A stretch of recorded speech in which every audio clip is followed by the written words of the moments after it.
کیا ہے منافقت جو ہے وہ کیا ہے ناپاکی کی علامت ہے، کیونکہ اللہ فاسق لوگوں سے راضی نہیں ہوتا، جو کیا کہتے ہیں جیسے اگلی آیتوں میں آتا ہے کہ اب اللہ اور اس کے رسول تمہارے طرز عمل کو دیکھے گا، پھر تم اس کی طرف پلٹائے جاؤ گے، جو کھلے اور چھپے سب کا جاننے والا ہے، اور وہ تمہیں بتا دے گا کہ تم کیا کچھ کرتے ہو۔ تمہاری واپسی پر یہ تمہارے سامنے قسمیں کھائیں گے تاکہ تم ان سے صرف نظر کرو، تو بے شک تم ان سے صرف نظر ہی کر لو، کیونکہ یہ گندگی ہے اور ان کا اصلی مقام کیا ہے؟ جہنم، جو ان کی کمائی کے بدلے میں انہیں نصیب ہوگا۔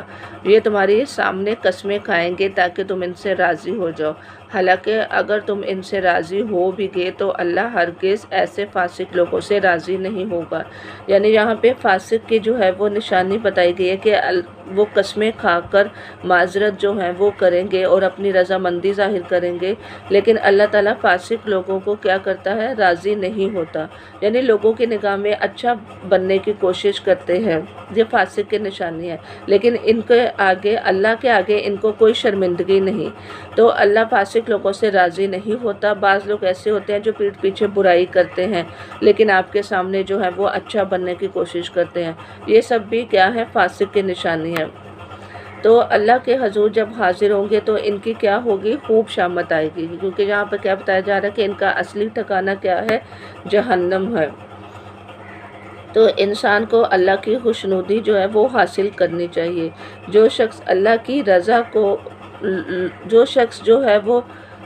اللہ کی رضا لوگوں کو ناراض کر کے جو ہے وہ پہنچائے گا تو اللہ ان کے لیے کیا ہو جائے گا؟ کافی ہو جائے گا۔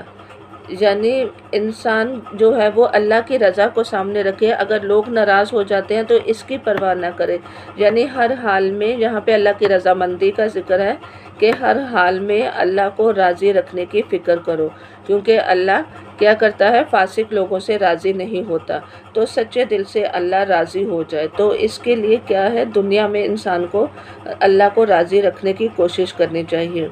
یعنی یہاں پر اصل میں دیہاتوں میں رہنے والوں کے پاس جو ہے وہ علم کے ذرائع جو ہیں وہ کم ہوتے ہیں، اور ان کا طرز عمل جو ہے وہ بتایا جا رہا ہے کہ جو دیہات میں رہنے والے ہوتے ہیں ان کی نیچر میں فرق ہوتا ہے، جیسے وہاں پر جو ہے وہ عرابی اور بدو لوگ جو تھے وہ تھے مکہ میں، اسی طرح سے ہمارے ہاں جو گاؤں کے لوگ ہوتے ہیں ان کے مزاج میں تھوڑی سختی ہوتی ہے اور ان کے پاس علم کے ذرائع بھی کم ہوتے ہیں، تو جہالت دور کرنے کے لیے علم ضروری ہے تاکہ دل نرم ہو جائے، کیونکہ ان پڑھ شخص کا دل جو ہوتا ہے وہ کھردرا ہوتا ہے، تو دل میں نرمی کے لیے قرآن ضروری ہے۔ تو بدو لوگ جو تھے وہ کیا کرتے تھے؟ ان کو بتایا جا رہا ہے کہ تم کیا کرو؟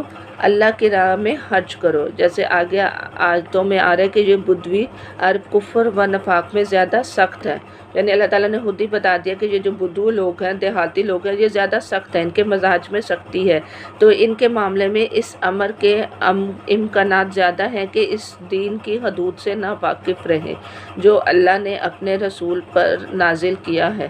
اللہ سب کچھ جانتا ہے اور حکیم و دانا ہے۔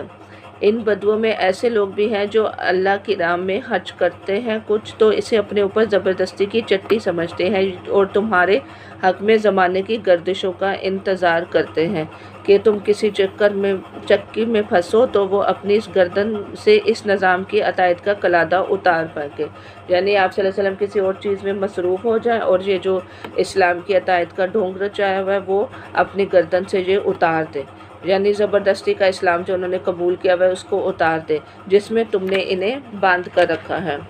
یعنی یہاں پر عرابی کی صفت بتائی جا رہی ہے کہ کچھ عرابی ایمان پہنچنے پر کھلے دل سے قبول کرتے ہیں۔ قرب الہی کا ذریعہ کیا ہے؟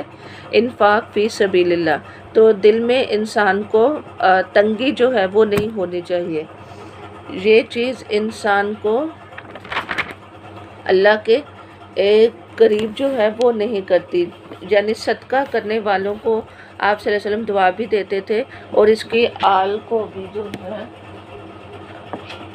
وہ دعا دیتے تھے، تو صدقے کے اثرات جو ہوتے ہیں وہ انسان کے اگلی نسلوں تک جو ہیں وہ پہنچتے ہیں اور اس کی مال میں بھی برکت ہوتی ہے۔ یعنی کبھی اللہ کے راستے میں جو بھی چیز دیں اچھی دیں، یعنی ایسا نہیں کہ آپ کوئی کمزور و لاغر بچہ، جیسے اس زمانے میں اونٹوں کو دینے کا رواج تھا کہ وہ زکوٰۃ میں دے دیں، یعنی گھٹیا چیز نہ دیں۔ تو ایک شخص نے جب ایک لاغر اونٹ دیا تھا تو آپ صلی اللہ علیہ وسلم نے اس کو برکت کی دعا جو ہے وہ نہیں دی تھی۔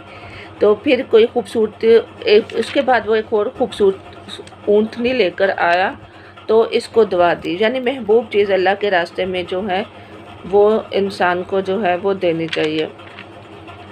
اس کے بعد مہاجر اور انصار کا جو ہے وہ ذکر ہے کہ وہ مہاجر و انصار جنہوں نے سب سے پہلے دعوت ایمان پر لبیک کہنے میں سبقت کی، نیز وہ جو بعد میں راست بازی کے ساتھ ان کے پیچھے آئے، اللہ ان سے راضی ہوا اور وہ اللہ سے راضی ہوئے۔ اللہ نے ان کے لیے ایسے باغ مہیا کر رکھے ہیں جن کے نیچے نہریں بہتی ہوں گی اور وہ ان میں ہمیشہ رہیں گے، یہی عظیم و شان کامیابی ہے۔ یعنی مہاجرین و انصار کی نعمتوں کا ذکر ہے کہ انہوں نے کیا راستہ انتخاب کیا، صراط الذین انعمت علیہم، یعنی جن سے اللہ راضی ہوا ہے وہ ہمارے لیے کیا ہے، رول ماڈل ہیں۔ تو آگے جانے والوں کی ہمیں کیا کرنی چاہیے، پیروی کرنی چاہیے، جو سست والوں کو نہ ہم دیکھیں۔ ہمارے لیے حکم کیا ہے کہ ہم احسان کے ساتھ جو ہے وہ کیا کریں، پیروی کریں۔ اور ہمارے آپ صلی اللہ علیہ وسلم کو بتایا جائے کہ تمہارے ارد گرد دیہاتیوں میں بھی جو ہے وہ منافق موجود ہیں اور مدینہ میں بھی ہیں۔ تو آپ صلی اللہ علیہ وسلم کو بھی علم نہ تھا۔ تو منافق جو ہیں وہ ایسے ہوتے ہیں کہ ان کا دل کا حال انسان کو نہیں پتہ چلتا، تو ان کے لیے دنیا میں بھی سزا ہے اور آخرت میں بھی ان کو دوہرا عذاب دیا جائے گا۔ تو ان کے مال سے صدقہ قبول نہ کرے۔ صدقہ جو ہے وہ نفاق کو دور کرتا ہے، صدقے سے مال کو پاک کرنا ہے۔ نفس کو پاک کرنے کا بہترین ذریعہ کیا ہے، صدقہ ہے۔ تو رسول اکرم صلی اللہ علیہ وسلم کی دعائیں لینے کا بھی ذریعہ ہے۔ یہاں سے ہمیں ایک اور بات صدقے کا فائدہ پتہ چلتا ہے کہ ہمیں دعا بھی جو ہے وہ ملتی ہے۔ جیسے آتا ہے کہ اللہ کے ہاں تقرب کا اور رسول اکرم صلی اللہ علیہ وسلم کی طرف سے رحمت کی دعائیں لینے کا ذریعہ ہے۔ یعنی اور صدقے کے ہمیں فائدے نظر آتے ہیں کہ صدقہ اور توبہ جو ہے وہ ساتھ ساتھ ہے۔ یعنی اگر انسان کو کوئی بھی گناہ جو ہے وہ ستائے اور وہ اس کو نہ چھوڑنے پر مجبور ہو تو پھر وہ صدقہ کرے تو اس کو تسکین ہوگی، اور ساتھ میں کیا کرے، نیک عمل بھی کرتا چلا جائے۔ تو کچھ اور لوگوں کی طرف بھی اشارہ ہے جو نفاق نہیں لیکن سستی کی وجہ سے پیچھے رہ گئے، جیسے مسجد بنائی تو فرقہ بازی میں جو وہ کفر پھیلائے۔ یعنی یہاں پر جو ہے وہ دو مسجدوں کا ذکر ہے کہ کچھ اور لوگ ہیں جنہوں نے ایک مسجد بنائی اس غرض کے لیے کہ دعوت حق کو نقصان پہنچائے اور اللہ کی بندگی کرنے کی بجائے کفر کرے اور اہل ایمان میں پھوٹ ڈالیں۔ اس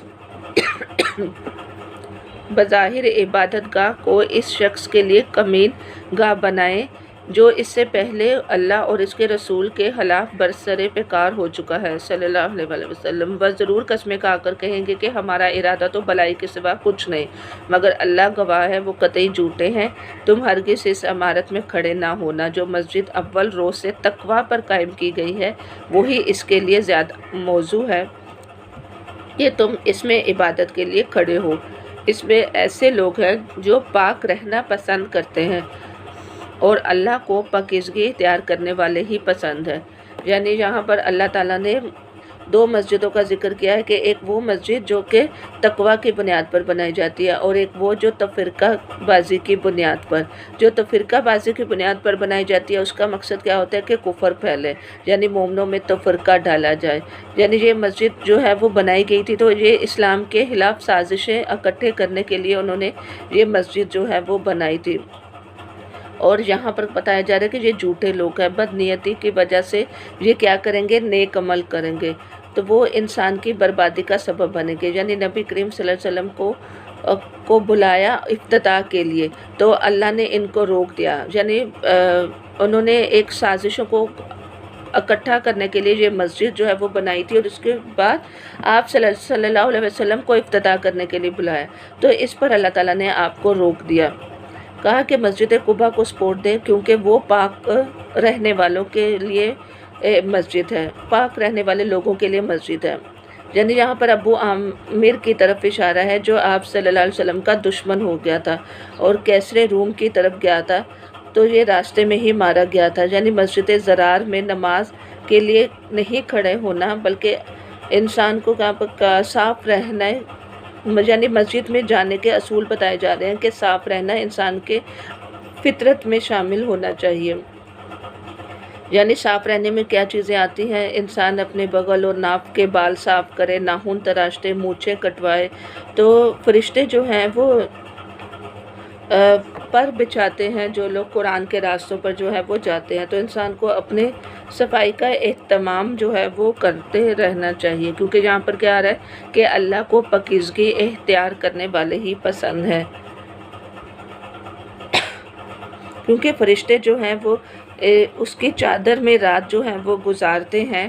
یعنی یہاں پہ وضو کرنے والے کی فضیلت بتائی جا رہی ہے کہ جو وضو کر کے رات کو سوتا ہے تو اس کے لیے فرشتے چادر بچھا کر جو ہیں وہ اس کے ساتھ جو ہیں وہ رات گزارتے ہیں۔ یعنی دین کی جو بلڈنگ ہوتی ہے وہ کس میں ہونی چاہیے؟ اللہ کی رضا میں اور خوف میں۔ لیکن مسجد زرار جو تھی جس کا یہاں پر ذکر ہے، وہ اس میں نیت کا جو ہے وہ اخلاص نہیں تھا۔ تو اخلاص کی بنیاد نہیں تو پھر جنت بھی ممکن نہیں۔ اخلاص کی سب سے بڑی جو ہے وہ کیا ہے؟ انسان کے لیے ایک کرائٹیریا ہے نیکی میں آگے بڑھنے کا۔ تو بظاہر نیکی کا بڑا ہونا ضروری نہیں جو انسان کو جنت میں لے کے جائے، تو چھوٹی نیکی کو بھی انسان جو ہے وہ حقیر نہ سمجھے، کیونکہ انسان کو سب سے زیادہ فکر کس کی ہونی چاہیے؟ اپنے اخلاص کی۔ اگر اس کا اخلاص اچھا ہوگا تو چاہے نیکی کا کام چھوٹا بھی ہوگا تو وہ قیامت والے دن اللہ تعالیٰ اس کو بڑا کر کے دکھائے گا۔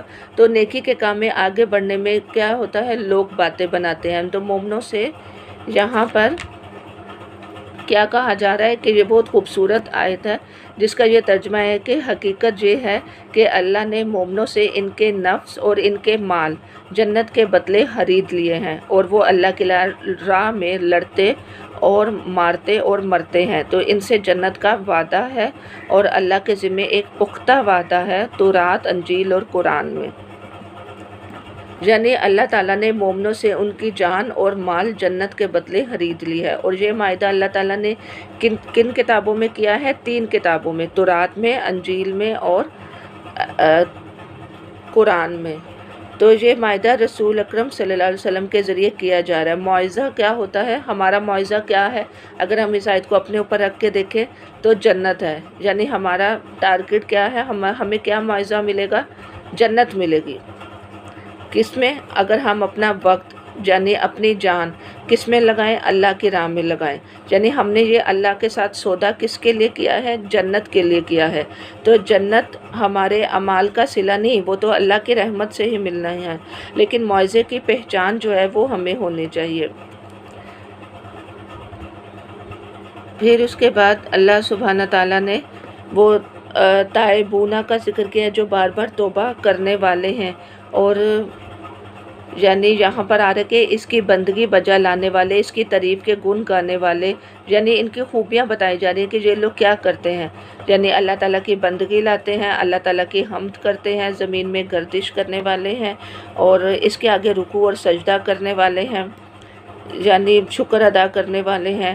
اور جو زمین میں گردش سے مراد یہ ہے کہ اللہ کی راہ میں نکلنے والے ہیں، اور نیکی کا حکم اور برائی سے روکنے والے ہیں، اور امر بالمعروف و عن المنکر کا کام کرنے والے ہیں، جس کا ہم نے پیچھے کئی بار ذکر کیا ہے۔ تو اللہ کے حدود کی حفاظت کرنے والے ہیں۔ تو اس شان کے ہوتے ہیں وہ مومن جو اللہ سے بیع کا یہ معاملہ طے کرتے ہیں۔ بیع سے مراد تجارت۔ تو اے نبی صلی اللہ علیہ وسلم ان مومنوں کو خوشخبری دے دو۔ یعنی اللہ تعالیٰ سے دعا ہے کہ ہم بھی اپنے اندر یہ والی صفات پیدا کریں جن کا اللہ تعالیٰ نے ایک ایک کر کے ذکر جو ہے وہ کیا ہے۔ حدود کی حفاظت کریں، یعنی احتیاط برتے، اور ایسے کام نہ کرے جس سے اللہ تعالیٰ کی حد جو ہیں وہ پار ہو جائے، کیونکہ ہم نے کیا کر رکھا ہے؟ جان و مال کا سودا کر رکھا ہے۔ کس کے بدلے؟ جنت کے بدلے۔ تو ہم نے شیطان کے ہاتھوں اپنے آپ کو بیچنے نہیں دینا، کیونکہ اللہ نے ہمیں پیدا ہی کس لیے کیا ہے؟ عبادت کے لیے کیا ہے۔ تو نیکی کی توفیق جو ہے وہ اللہ کے اذن سے ہی ملتی ہے۔ تو مشرک کے لیے بخشش نہیں طلب کرنی چاہیے۔ تو ایمان کی تکمیل کے لیے کیا ضروری ہے؟ ایمان کی تکمیل کے لیے اللہ کی رضامندی جو ہے وہ مقبول ہے۔ پھر ابراہیم علیہ السلام جو ہے وہ اپنے والد کے شرک کی وجہ سے جو ہے وہ بیزار ہو گئے تھے جب اللہ کا حکم انہیں معلوم ہوا تھا۔ تو اللہ کے سوا کوئی سرپرست اور کوئی مددگار نہیں ہے انسان کا، تو تنگی میں بھی ساتھ دینا اور اپنے کام کو چھوڑ کر دوسروں کی مدد کرتے تھے۔ تو خود محتاج ہو کر دوسروں کی مدد کرنا جو ہے وہ زیادہ افضل ہے۔ جہاں پہ بتایا جا رہا ہے کہ تنگی میں بھی کیا کرتے تھے یہ لوگ، دوسروں کی جو ہے وہ مدد کرتے تھے۔ اور اس کے علاوہ ابراہیم کا بھی ذکر ہے کہ انہوں نے اپنے باپ کے لیے بھی دعائیں مغفرت کی تھی، تو اس وعدے کی وجہ سے کی تھی جو اس نے اپنے باپ سے کیا تھا، مگر جب اس پر یہ بات کھل گئی کہ اس کا باپ اللہ کا دشمن ہے تو وہ اس سے بیزار ہو گیا۔ اور حق یہ ہے کہ ابراہیم بڑا رقیق القلب، خدا ترس اور بردبار آدمی تھا۔ اللہ کا یہ طریقہ نہیں کہ لوگوں کو ہدایت دینے کے بعد پھر گمراہی میں مبتلا کرے، جب تک کہ انہیں صاف صاف ہدایت بتا نہ دے کہ انہیں کن چیزوں سے بچنا ہے۔ در حقیقت اللہ ہر چیز کا علم رکھتا ہے۔ اور اس کے بعد کس کا ذکر ہے کہ اللہ نے معاف کر دیا نبی کو، مہاجرین و انصار کو، جنہوں نے بڑی تنگی کے وقت بھی نبی کا ساتھ دیا صلی اللہ علیہ وسلم، اگرچہ ان میں سے کچھ لوگوں کے دل کجی کی طرف مائل ہو چکے تھے، یعنی مشکل وقت میں بھی انہوں نے آپ صلی اللہ علیہ وسلم کا ساتھ دیا۔ مہاجر کا ذکر ہے تو یہ اللہ کا فضل ہوتا ہے کہ اللہ تعالیٰ ہم سے دین کا کام جو ہے وہ لیتا رہے، تو مسلمان پر مہربان ہوتا ہے اللہ تعالیٰ۔ تو نفس کو مائل کرنا بھی ایک مشکل مرحلہ ہوتا ہے، تو اللہ تعالیٰ سے انسان کو آسانیاں جو ہے وہ مانگتے رہنے چاہیے۔ نفس کے خلاف کام میں برکت ہوتی ہے، یعنی ہم اللہ تعالیٰ سے وسعت بھی مانگے اور دعائیں بھی مانگے، یعنی وہی جو پیچھے بھی بتایا تھا کہ انسان کے اندر کوئی نہ کوئی ایک برننگ ڈیزائر ہونی چاہیے، اس کو کمٹمنٹ ہونی چاہیے کہ وہ ہر حال میں اس کو یہ کام جو ہے وہ کرنا ہی کرنا ہے، چاہے جتنے مرضی مشکل حالات آئیں۔ پھر اس کے بعد منافق کا 3 آدمی تھے جن کے منافقوں کا ذکر ہے کہ ان پر اللہ تعالیٰ نے جو ہے وہ مہربانی کی، لیکن ان کا معاملہ جو ہے وہ ملتوی کر دیا گیا، یعنی 40 دن ان کا سوشل بائیکاٹ جو ہے وہ کر دیا گیا، آخر میں اللہ تعالیٰ نے ان کو معاف کر دیا، کیونکہ زمین جو ہے وہ ان پر فراخی کے باوجود جو ہے وہ تنگ ہو گئی تھی، تو اپنے آپ سے بھی یہ بیزار ہونے لگے تھے، لیکن ان کا معاملہ جو ہے وہ ملتوی کر دیا گیا تھا اور بعد میں ان کا فیصلہ آیا تھا۔ تو سچ میں کیا ہے فائدہ ہے، یعنی انہوں نے توبہ کی، یعنی ایمان والوں سے جو ہے وہ کہا جا رہا ہے کہ وہ اللہ سے جو ہے وہ ڈرے، جو ایمان لائے اللہ سے ڈرو اور سچے لوگوں کا ساتھ دو۔ اور منافق جو ہیں وہ خود آرام کرتے تھے اور آپ صلی اللہ علیہ وسلم کو بیچنے کا جو ہے وہ کہہ رہے تھے کہ وہ چلے جائیں آپ صلی اللہ علیہ وسلم اور ہم کیا کریں، آرام کریں، یعنی جب انسان اللہ کے راستے میں ہوتا ہے تو اس کی ہر چھوٹی بڑی نیکی لکھ دی جاتی ہے، تو اچھے کام کا اجر جو ہے وہ ضائع نہیں ہوتا، اور نیک کام کے اجر میں تھکاوٹ جو ہے وہ ہوتی ہے، یعنی آؤٹ پٹ جو ہے وہ چھوٹا انسان کو نظر آتا ہے لیکن اس کی ایفرٹ جو ہے وہ بڑی ہوتی ہے، تو اس کی نیکی کی کوشش جو ہے وہ دیکھی جاتی ہے، یعنی اس کی نیت بھی لکھ لی جاتی ہے، نیک عمل بھی لکھ لیے جاتے ہیں، جیسے کہ اگر انسان نے نیت کی تہجد پڑھنے کی لیکن وہ نہ پڑھ سکا تو اس کو اس کا ثواب جو ہے وہ اس کو لکھ دیا جاتا ہے، اس لیے آپ نیت تو کر کے رکھے، جیسے کہ میں نے پچھلے بارے میں بتایا تھا کہ اگر انسان حج کی نیت کرے اور وہ فوت ہو جائے تو قیامت والے دن اس کو اس کا حج کا بھی ثواب ملے گا۔ تو مجاہدین جو تھے وہ نیکی ان کے حق میں جو ہے وہ لکھ دی گئی تھی، میدان جنگ میں سب کو نہیں نکلنا تھا، کچھ لوگوں کو کہا جا رہا ہے کہ کیا کریں، کہ کچھ ضروری نہ تھا کہ اہل ایمان سارے کے سارے ہی نکل کھڑے ہوں، مگر ایسا کیوں نہ ہوا کہ ان کی آبادی کے ہر حصے میں سے کچھ لوگ نکل کر آتے اور دین کی سمجھ پیدا کرتے اور واپس جا کر اپنے علاقے کے باشندوں کو خبردار کرتے کہ وہ غیر مسلمانہ روش سے پرہیز کریں، یعنی کچھ لوگ ایسے بھی ہونے چاہیے جو لوگوں میں دین کی سمجھ پیدا کرنے کے لیے نکلیں، ہر علاقے میں مخصوص ہو، جو علم میں ایکسپرٹ ہوں، تو امر بالمعروف و نہی عن المنکر کا کام انجام دینا دیکھیں کتنا ضروری ہے، کہ علم ایک کی کتنی فضیلت ہے، تو عالم کی عابد پر کیا ہے فضیلت ہے۔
عالم کی عابد پر فضیلت ہے، یعنی آسمان کی بادشاہت میں بڑا شمار ہوتا ہے جو عالم عمل کے ساتھ جو ہے وہ چلتا ہے۔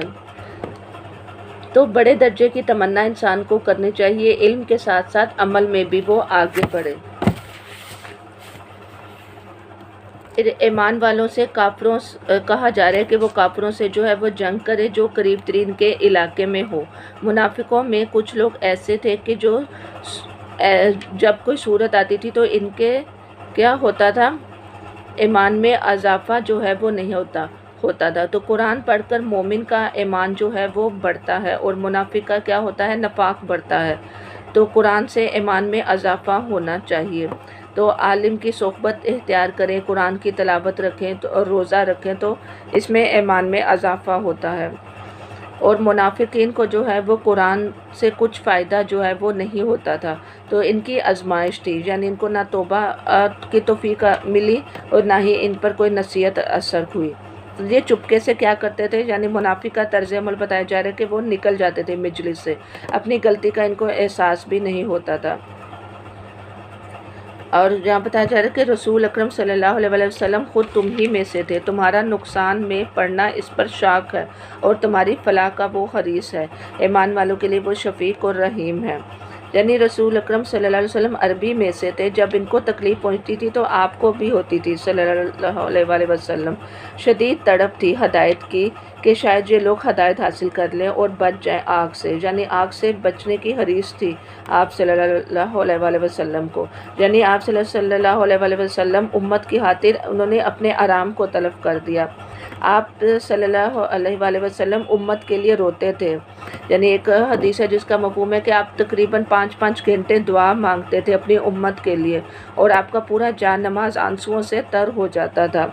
اور آپ صلی اللہ علیہ وسلم جو ہیں وہ اپنی امت کی کے لیے جو ہے وہ بہت زیادہ جو ہے وہ مہربان تھے۔ اور لوگ جو ہیں وہ اگر اعراض برتے تو ان سے یہ کہا جا رہا ہے کہ یہ کہیں حسبی اللہ لا الہ الا ہو علیہ توکلت وہو رب العرش العظیم، یعنی اگر لوگ اعراض برتے ہیں تو آپ کو کیا سکھایا جا رہا ہے، کہیں کہ میرے لیے میرا رب کافی ہے، وہ عرش عظیم کا مالک ہے۔ یہ صبح شام کی دعاؤں میں بھی یہ کلمہ آتا ہے، جو 7 بار پڑھے تو اس کی ساری فکر اور پریشانی جو ہے وہ دور ہو جاتی ہے۔ اگر آپ پر کوئی الزام لگائے، آپ کا دل زخمی ہو، آپ کو کوئی ٹارچر کرے، تب بھی آپ یہ کلام پڑھ لیں۔ اب سورۃ یونس کا آغاز کرتے ہیں۔ سورۃ یونس مکی ہے اور یہ توحید بیان کرتی ہے، یعنی دلائل کے ساتھ بھی اور عقلی بھی۔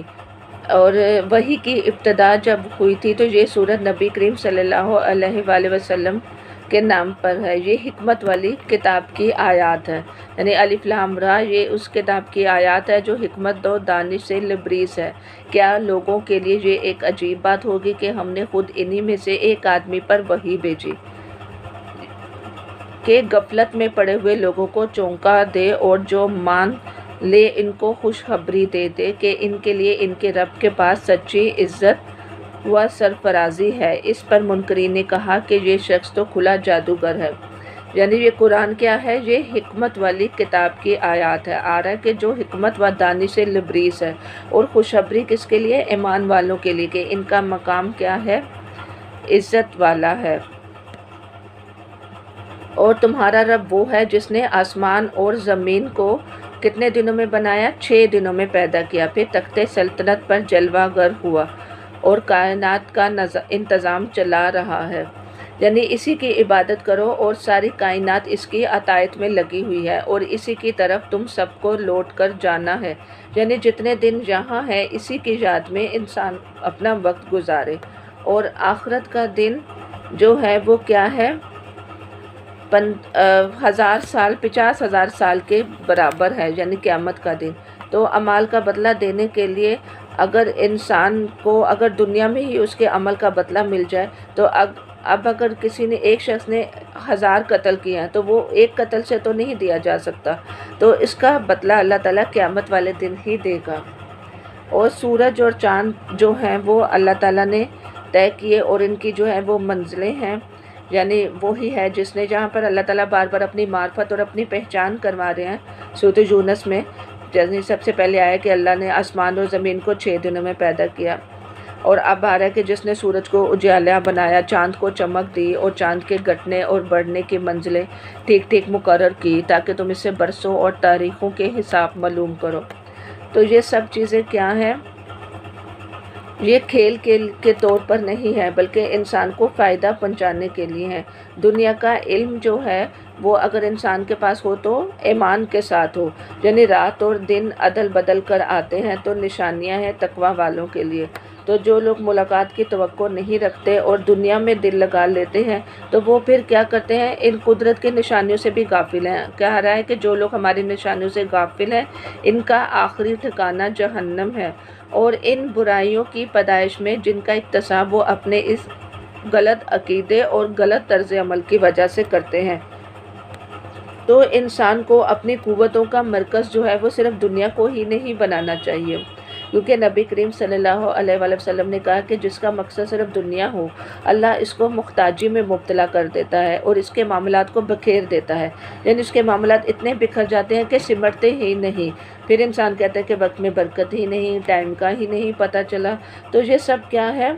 یہ اس وجہ سے ہے کیونکہ نبی کریم صلی اللہ علیہ وسلم کی کیا حدیث ہے کہ جس نے اپنا مقصد صرف کس کو بنایا؟ دنیا کو بنایا، تو اس کو محتاجی میں مبتلا کرے گا۔ تو ہمیں اپنا ہدف کس کو بنانا چاہیے؟ آخرت کو بنانا چاہیے، اور لیکن جو صرف اپنا مقصد دنیا کو ہی بناتا ہے تو دنیا اس کے سامنے ذلیل ہو کر آتی ہے۔ یعنی کس کے سامنے ذلیل ہو کر دنیا آئے گی؟ جو اپنا ہدف آخرت کو بنائے گا تو دنیا اس کے قدموں میں بچ جائے گی، اس کو بغیر مانگے ہی اللہ اتنا کچھ دے دے گا، اس کے کام بھی سمٹ جائیں گے۔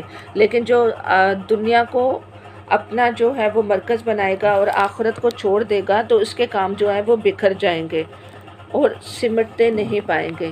پھر اسی طرح جو لوگ ایمان لائے، نیک عمل کیے، ان کے لیے نہریں ہیں، جنت ہے۔ ایمان کی بدولت دنیا میں انہوں نے استقامت اختیار کی دین میں، تو اس کو کس کی رہنمائی ملی؟ جنت کی رہنمائی بنی۔ یعنی ایمان جو ہے وہ کس کا ذریعہ بنا؟ ہدایت کا ذریعہ بنا۔ تو جب انسان اپنی قبر سے اٹھے گا تو عمل جو ہے وہ ایک خوبصورت شکل میں اس کو ملے گا، یعنی عمل اس کا استقبال کرے گا، یعنی آپ کے جو نیک عمل ہوں گے وہ ایک خوبصورت شکل اختیار کر لیں گے، وہ آپ کو اکیلے نہیں چھوڑیں گے، قبر میں بھی آپ کے ساتھ ہوں گے۔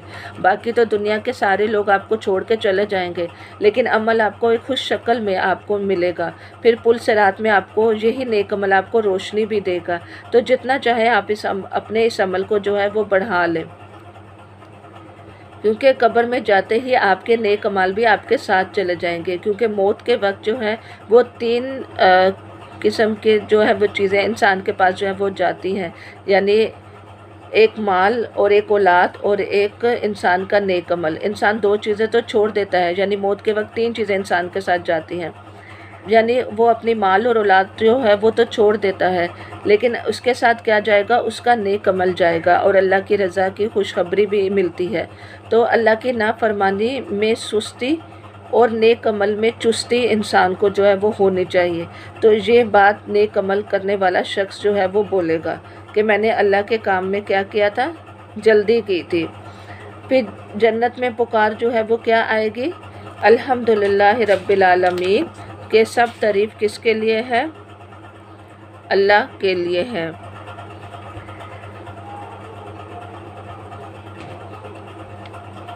اسی طرح انسان جو ہے اس کا کیا رویہ ہے کہ جب وہ تکلیف آتی ہے تو اللہ کو یاد کرتا ہے اور خوشی میں بھول جاتا ہے، یعنی ایک مطلبی انسان کا رویہ جو ہے وہ بتایا جا رہا ہے۔ تو خوشحالی میں جو دعائیں نہیں مانگتا تو اس کی بات جو ہے وہ کی جا رہی ہے کہ انسان کو ہر حال میں اللہ تعالیٰ سے دعائیں مانگتے رہنا چاہیے، اس کا شکر کرتے رہنا چاہیے۔ پھر ظلم کی روش جو جس قوم نے اختیار جو ہے وہ کی، اس کا ذکر ہے۔ پھر اس کے بعد قرآن کو اپنی خواہشات کے مطابق جو ہے وہ بدلنا چاہتے تھے یہ لوگ۔ تو اس کے بعد جو کہ رب کی نافرمانی سے ڈرتا ہے، اور اس کا ذکر ہے۔ پھر تمہارے سامنے جو ہے وہ قرآن جو ہے وہ نہ پڑھتا ہے، تو اس کے بعد جو ہے وہ پرستش جو ہے وہ بت پرستی کی جو ہے وہ کرتا ہے۔ پھر اس کے بعد جو ہے وہ کس کا ذکر ہے کہ ابتدا میں سب ایک ہی امت تھے۔ تو اس کے علاوہ جو منکرین حق جو تھے وہ کیا مانگتے تھے؟ آپ صلی اللہ علیہ وسلم سے معجزہ مانگتے تھے کہ اللہ کی طرف سے کوئی نشانی جو ہے وہ کیوں نہیں آئی۔ اور اس کے بعد کس کا ذکر ہے ان کے رویہ کا کہ لوگوں کا حال یہ ہے کہ مصیبت کے بعد جب ہم ان کو رحمت کا مزہ چکھاتے ہیں تو فوراً ہی وہ ہماری نشانیوں کے معاملے میں چال بازیاں کر دیتے ہیں، اور ان سے کہو کہ اللہ اپنی چال میں تم سے زیادہ سخت ہے اور اس کے فرشتے تمہاری سب مکاریوں کو قلم بند کر رہے ہیں۔ تو یہاں پہ بتایا جا رہا ہے کہ تکلیف کے بعد جب رحمت آتی ہے تو انسان کا معاملہ اپنے رب کے ساتھ کیا ہونا چاہیے؟ وہ بھروسے والا جو ہے وہ ہونا چاہیے کہ اللہ کو سب کچھ معلوم ہے۔ مصیبت کے وقت اللہ کی طرف جو ہے وہ رجوع کرے، کہ انسان جب مصیبت میں ہوتا ہے تو اس کے سارے سہارے جو ہیں وہ ٹوٹ جاتے ہیں، پھر وہ رب کو پکارتے ہیں۔ یعنی اگر سمندر میں جائے اور سمندر میں طوفان اس کو اپنی طرف گھیر لے تو وہ تب خالصتاً اللہ تعالیٰ کو یاد کرتے ہیں، لیکن خشکی میں پھر شرک کرنے لگتے ہیں۔ تو زندگی کے مزے جو ہے وہ لوٹ لو تم، تو آخر تمہیں اللہ ہی کی طرف جو ہے وہ جانا ہے۔ پھر اس کے بعد قیامت کے دن دنیا انسان کو حقیر نظر آنے لگے گی، یعنی جس دنیا سے ہم انسپائر ہوتے ہیں وہ دنیا میں ایک بے وقت سی چیز نظر آئے گی۔ ہمارا ڈریس، ہمارے بچے، ہماری جولری، جن کے ساتھ ہماری ایموشنل فیلنگ ہے، وہ سب کچھ ہم چھوڑ کر جو ہے وہ چلے جائیں گے۔ تو آدم کے بیٹے کبھی نعمت دیکھی ہے دنیا میں؟ اس سے پوچھا جائے گا تو وہ بولے گا نہیں دیکھی، سب بھول جائے گا۔ اور جس شخص کو اللہ تعالیٰ نے نعمت دی ہوگی اس کا ذکر ہے، اور جب غریب شخص کو جنت کو دیکھ کر وہ کیا کہے گا کہ وہ سب تکلیف جو دنیا میں اس نے سہی وہ بھول گیا۔ تو دنیا کی راحتیں جو ہیں وہ بہت تھوڑی ہیں آخرت کے مقابلے میں۔ تو اچھے کام کا بدلہ جو ہے وہ کیا ہے؟ اس کا بدلہ جو ہے وہ اچھے کام کا اچھا ہی ہے۔ پھر زیادہ کہ اللہ تعالیٰ تم کو جو ہے وہ زیادہ دے گا، اس سے مراد اللہ تعالیٰ کا دیدار ہے کہ جنتی جو ہیں وہ اللہ تعالیٰ کا جو ہے وہ دیدار کریں گے۔ پھر اس کے بعد آسمان اور زمین میں رزق کون دیتا ہے؟ مردے کو زندہ اور زندہ سے مردہ کو کون نکالتا ہے؟ اس کا ہم نے سورۃ البقرہ میں بھی پڑھا اور پچھلی آیتوں میں بھی جو ہے وہ پڑھا۔ یہ سب رب کی نشانیاں ہیں۔ اور پھر اس کے بعد جو ہے وہ انسان جو ہے وہ کیا کرتا ہے؟ کچھ لوگ ایسے ہیں جو قرآن پر ایمان نہیں لاتے اور قرآن کی تصدیق کی بات جو ہے وہ ہو رہی ہے۔ اور پھر اس کے بعد قیامت میں دنیا کی زندگی جو ہے وہ انسان کو ایک گھڑی بھر جو ہے وہ محسوس ہوگی۔ یعنی جہاں پہ بتایا جا رہا ہے کہ تم اس ناپائیدار زندگی کے فریب میں مبتلا ہو رہی ہو اور اللہ تمہیں دارالسلام کی طرف دعوت دے رہا ہے، اور ہدایت اس کے اختیار میں ہے، جس کو وہ چاہتا ہے سیدھا راستہ دکھاتا ہے، اور جن لوگوں نے بلائی کا طریقہ اختیار کیا ان کے لیے بلائی بھی ہے اور مزید فضل کیا ہے؟ اللہ تعالیٰ کا دیدار۔ یعنی قیامت میں دنیا کی زندگی ایک گھڑی بھر محسوس ہوگی، ہر کوئی اپنے حال میں جو ہے وہ ہوگا، کوئی خوشحال ہوگا، کوئی بدحال ہوگا۔ تو انسان کو جو ہے وہ اپنے ایمان کی جو ہے وہ فکر ہونی چاہیے، کیونکہ ہر امت کے لیے جو ہے وہ ایک مخلت کی مدت جو ہے وہ مقرر ہے، جیسے پرندوں کی موت، انسانوں کی موت، سب کچھ لکھا ہوا ہے۔ تو موت کے وقت انسان کی حقیقت کھل جائے گی اور ظالم ابدی عذاب کا مزہ جو ہے وہ چکھ لیں گے۔ اور اس کے بعد کیا گیا کہ قرآن جو ہے وہ کیا ہے؟ نصیحت ہے، دلوں کا امراض ہے، یعنی انسان اگر قرآن کو تھامے تو یہ شفا ہے۔ قرآن سینوں کی بیماریوں کے لیے کیا ہے؟ شفا ہے، جیسے کہ سورۃ الفاتحہ ہے، اس کا بیمار پہ دم کر کے پڑھنے کا بھی آتا ہے، حدیث میں کہ اس سے شفا نصیب ہوتی ہے، اور قرآن تو ہے ہی شفا، اس کو کھولنے سے انسان کی بیماریاں دور ہوتی ہیں۔ اب ہمارا کیا طرز عمل ہونا چاہیے؟ اس نعمت میں ہمیں خوش ہونا چاہیے، کیونکہ قرآن کو چھوڑ کر انسان جن چیزوں سے میں مصروف ہے، تو اللہ تعالیٰ نے کہا ہے کہ قرآن ان سب چیزوں سے بہتر ہے جو انسان جو ہے وہ سمیٹ رہا ہے۔ تو ہمیں اس نعمت کے ملنے پر خوش ہونا چاہیے کہ اللہ نے ہمیں قرآن کو پڑھنے اور سننے کی توفیق دی۔ تو جس حال میں بھی ہو، رب کو سب پتہ ہے، یعنی ذرا سے بھی چھوٹی چیز بھی اللہ تعالیٰ کے ہاں لوح محفوظ میں درج ہے۔ جو اللہ تعالیٰ کے دوست ہیں ان کا ذکر ہے کہ ان کو نہ خوف ہے نہ غمگین ہوں گے۔ مومن کا غم جو ہے وہ مستقل طور پر نہیں رہتا، یعنی یہ دو چیزیں ایسی ہیں، خوف اور غم، جو انسان کو دنیا میں فکر میں مبتلا کرتے ہیں۔ تو جو مومن کا غم ہوتا ہے وہ ایسا نہیں ہوتا کہ اس پر چھا جائے، یعنی غلبے کا غم نہیں ہوتا، اس کو تسلی ملتی ہے۔ اور اللہ کی کتاب کی وجہ سے مومنوں کا رویہ جو ہے وہ کیا ہے؟ محبت ہے۔ اور یہ جو لوگ اللہ کی خاطر جو ہے وہ محبت کرتے ہیں اور ملتے ہیں، تو ان کی فضیلت ہے کہ وہ پر نور چہرے ہوں گے ان کے۔ تو قرآن انسان کو جو ہے وہ ہدایت بخشتا ہے۔ اور پھر جو لوگ ایمان لاتے ہیں اور تقوی اختیار کرتے ہیں، ان کے لیے دنیا میں بھی خوشخبری ہے اور آخرت میں بھی۔ اور کافروں کی باتوں پر غم نہ کریں، اللہ ہی کے لیے عزت ہے۔ آسمان اور زمین کس کے لیے؟ سب کچھ اللہ رب العالمین کے لیے ہے۔ یعنی وہ لوگ جو ہے وہ خیالات کی دنیا میں جو ہیں وہ رہتے ہیں، جو ایمان کی روش جو ہے وہ اختیار نہیں کرتے۔ اور دن اور رات کے نشانے میں کس کے لیے حکم ہے؟ ایمان کے لیے، ایمان والوں کے لیے، تقوی والوں کے لیے، اور اللہ کی معرفت کی پہچان دلائی جا رہی ہے۔ پھر جو لوگ دین میں من گھڑت باتیں جو ہے وہ لوٹتے ہیں، بناتے ہیں اور جھوٹ اللہ پر باندھتے ہیں، تو پھر اس کے بارے میں کہا جا رہا ہے کہ لوٹ کر تو ہمارے طرف آنا ہے۔ پھر نوح علیہ السلام کا قصہ ہے، اور پھر جو فرعون کے پاس جو معجزہ لے کر آئے تھے حضرت موسیٰ علیہ السلام، اور انہوں نے ان کے معجزے کو جادوگر قرار دیا تھا، تو پھر اللہ اپنے حکم سے سچ کو ثابت کر کے دکھاتا ہے۔ فرعون کا جو غلبہ تھا اس کا تو قرآن بھی ہمیں جو ہے وہ بتاتا ہے کہ وہ حد سے بڑھنے والی جو ہے وہ قوم تھی۔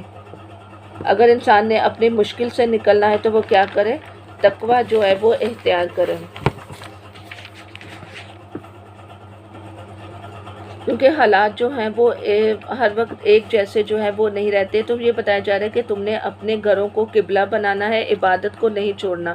یعنی دنیاوی اسباب سے لوگوں کو جو ہے وہ گمراہ کرتے تھے فرعونی۔ تو پیغمبروں کو ثابت قدمی کی نصیحت کی جا رہی ہے کہ ایمان کی رسی نہ چھوڑیں۔ اس کے بعد بنی اسرائیل کو جو سمندر پار کرائے اس کا ذکر تھا، پھر عذاب دیکھ کر جو وہ ایمان لے آیا تھا، یعنی فرعون۔ ایسے وقت ایمان فائدہ نہیں دیتا، یعنی اللہ کے کام میں، نیکی کے کام میں انسان کو دیر نہیں کرنی چاہیے، کیونکہ قیامت کی نشانیوں میں بھی کیا ہے کہ سورج مشرق سے مغرب کی طرف جو ہے وہ نکلے گا، اور زمین سے جانور پیدا ہو جائے گا جو انسان کو نیکی کا حکم دے گا اور برائی سے روکے گا۔ جیسے کہ ہم نے پچھلی آیتوں میں بھی پڑھا تھا کہ یہ چیز کتنی ضروری ہے کہ انسان اپنا نیکی کا حکم اور برائی سے روکنے کا کام کرتا رہے، ورنہ اللہ تعالیٰ قیامت کے قریب کیا کریں گے؟ زمین سے جانور پیدا کریں گے جو یہ کام کریں گے۔ اس کے بعد کیا آئے گا؟ دجال آئے گا قیامت کے قریب، تو تب بھی ایمان فائدہ نہیں دے گا، تو موت کے وقت بھی ایمان فائدہ نہیں دے گا، صدقہ فائدہ نہیں دے گا۔ تو اس میں ہمیں کیا حکم ملتا ہے کہ ہمیں نصیحت کے کام میں دیر نہیں کرنی چاہیے۔ اور قیامت والے دن وہ لوگ عرش کے سائے میں ہوں گے جنہوں نے اپنی جوانی عبادت میں گزاری۔ اس کے بعد جو ہے وہ اللہ کے آیات کو جھٹلانے والے جو ہیں وہ ایمان نہیں لاتے۔ تقدیر کی حقیقت کو سامنے لایا جا رہا ہے کہ اللہ کا علم جو ہے وہ کامل ہے، ماضی، حال، مستقبل وہ سب جانتا ہے۔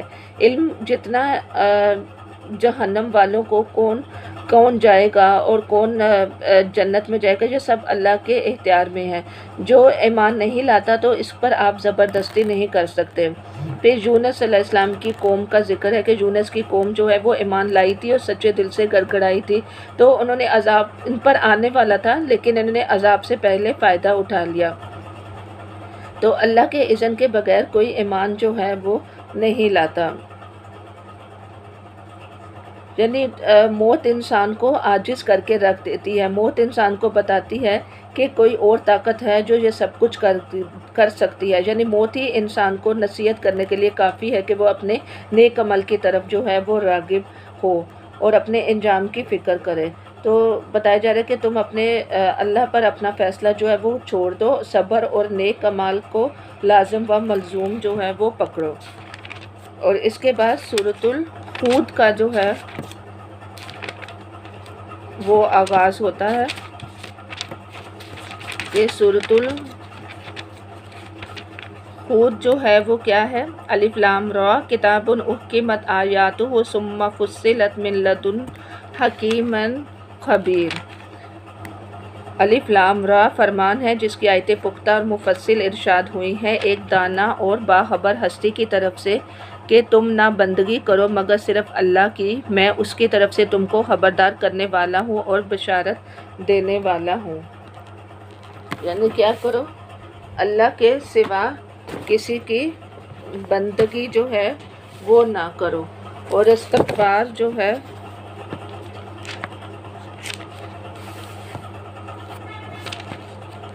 وہ کرو، یعنی میں اس کی طرف سے تم کو خبردار کرنے والا بھی ہوں اور بشارت دینے والا بھی ہوں، اور یہ کہ تم اپنے رب سے معافی چاہو اور اس کی طرف پلٹ آؤ تو وہ ایک مدت خاص تک تم کو اچھا سامان زندگی دے گا اور ہر صاحب فضل کو اس کا فضل عطا کرے گا، لیکن اگر تم منہ پھیرتے ہو اور وہ تمہارے حق میں ایک بڑے ہولناک دن کے عذاب سے ڈرتا ہے، تم سب کو اللہ کی طرف پلٹنا ہے، وہ سب کچھ کرتا ہے۔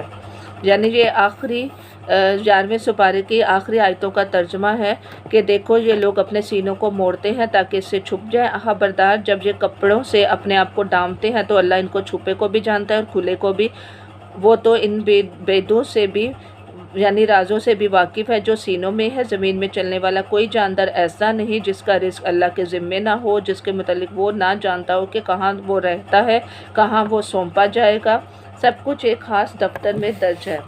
یعنی انسان کو اگر انسان استغفار کرتا رہے تو کیا ہوتا ہے؟ اللہ تعالیٰ نے کیا کہا کہ اس کی طرف پلٹ آؤ تاکہ وہ تمہیں مدت خاص تک اچھا سامان زندگی دے، یعنی انسان کو استغفار سے اچھا سامان زندگی بھی ملتا ہے اور اللہ تعالیٰ صاحب فضل سے اس کو زیادہ بھی دے گا، تو کیونکہ لوٹ کر اللہ کی طرف آنا ہے۔